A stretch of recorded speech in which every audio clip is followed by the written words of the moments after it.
Hvað í gangi hér? Með flatarmál, það spurt, hvað þessi lengd hér? Flatarmálið grunnlína sinnum hæð, lengd sinnum breidd, breytir ekki öllu hvað við kallum það. Það búið að taka einhverja tölu, margfalda sinnum 3, spurningamerkið sinnum 3 jáft og 18. Hvaða tala þetta?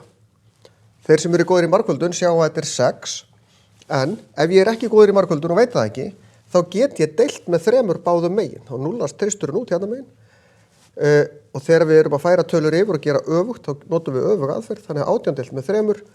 Þetta 6. Þurfum að gera 18 deilt með 3, þá fáum við út 6 og þetta eru metrar hvoru tveggja.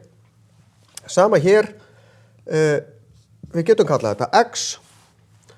X stendur bara fyrir eitthvað bókstaf, alveg eins og spurningamerkið gerði.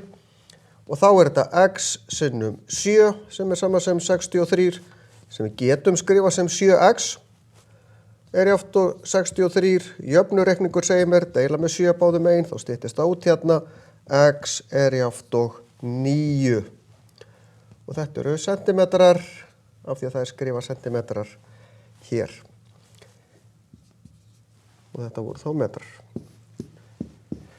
Þannig að svona virkar þetta. Ef ég þarf að vita hvaða tala sem ég vantar þetta, að þá tek ég töluna sem ég veit og set undir deilingarstrik, þannig að 63 deilt með 7 í þessu tilfelli, 18 deilt með 3 hér og þá fæ ég rétt svör.